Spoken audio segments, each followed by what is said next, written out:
Hi there, hope you're having a pleasant day wherever you may be. Today I'm going to check out an endangered species on the brink of extinction. That's right, I'm at the Semaphores near Wagonmound, New Mexico.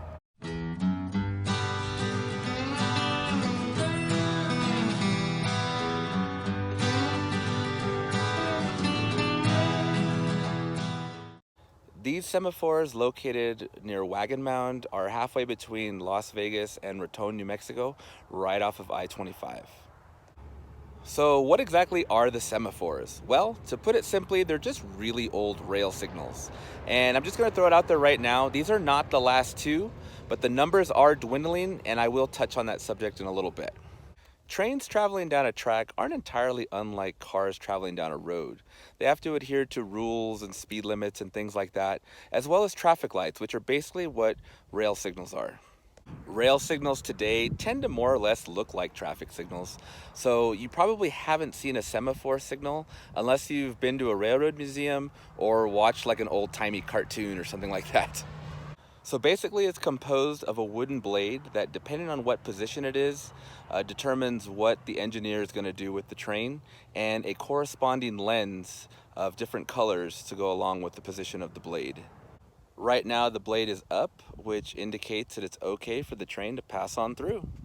Now, it's been a little tough finding definitive answers, but from what I understand, these were built around the 1920s, so they've been directing traffic for almost 100 years now. At one time, you would have found these scattered all over the country on all sorts of railroad main lines, but now in 2021, you'll only find them scattered about in New Mexico on what's known as the Glorieta and Raton subdivisions of the BNSF.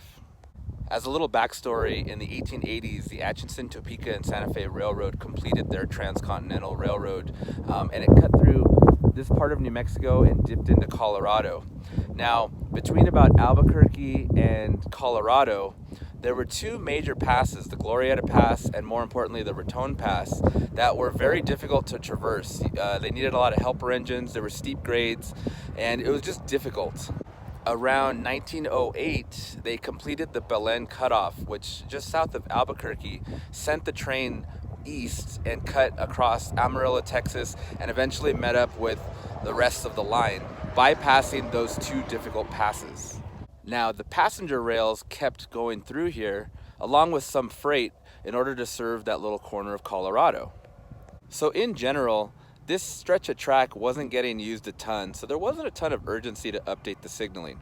Fast forward to the early 2000s, and BNSF, who owns the rail line, decided that because it's not getting used very much, and the primary user is Amtrak with two Southwest Chief trains, one eastbound, one westbound every day, being the only ones really using it, they've been trying to push for rerouting them through the Belen Cutoff.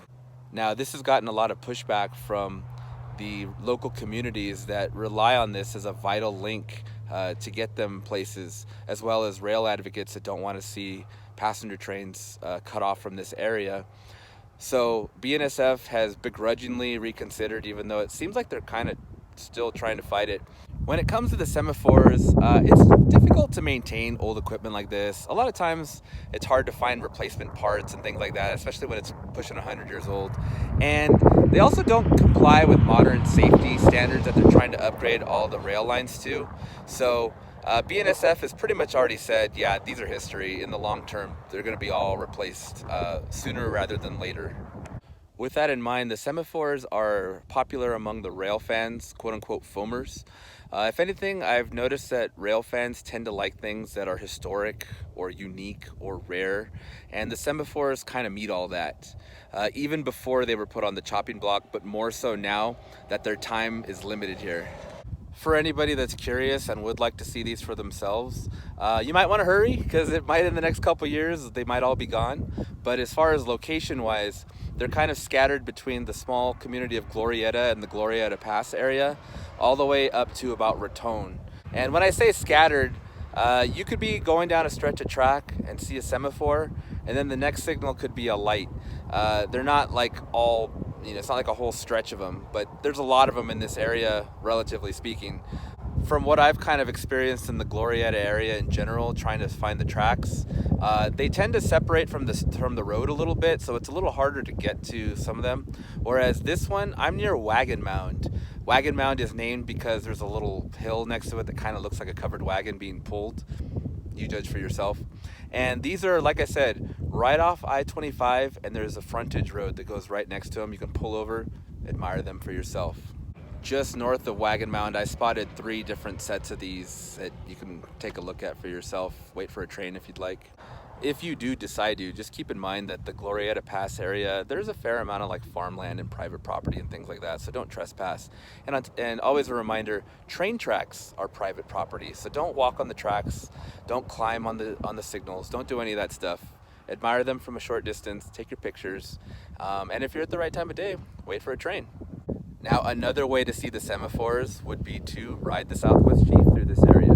I've had the privilege of doing that a couple of times, and one of those times I was looking out the back window of the train, hoping to get some pictures of the semaphores, and lo and behold, somebody was recording the train going by the semaphore, and they caught me standing there, and I even sort of waved at the guy. Now, he posted that to YouTube, which I'm showing right now, but I encourage you to go check the link and watch it on his channel. But he posted it, and I saw it, and I was like, hey, that's me. That was back on a trip in 2015, so that was kind of exciting. Well, that does it for this one. Thanks for joining me on this trip to check out the dying breed that is the semaphores. Hope you found it interesting. Hope you found it informative. Hope you're able to appreciate this era of living history that's about to come to an end. If you happen to be in the area, take a look. If you're a rail fan, swing by. Come on out, look at them. With that said, I guess I'll see you on the next one. Remember what I said about rail fans liking things that were historic, unique, and rare? Well, this is an example. This is right now, and this crossing guard is brand new. It's about a month old, and replaced an historic one called a wigwag. It had a little thing that would kind of go back and forth, ding, ding, ding. And it was the last one on the main line that I know of. But it is no more now. They replaced it, out with the old, into the new, and now it's going to be in a museum somewhere.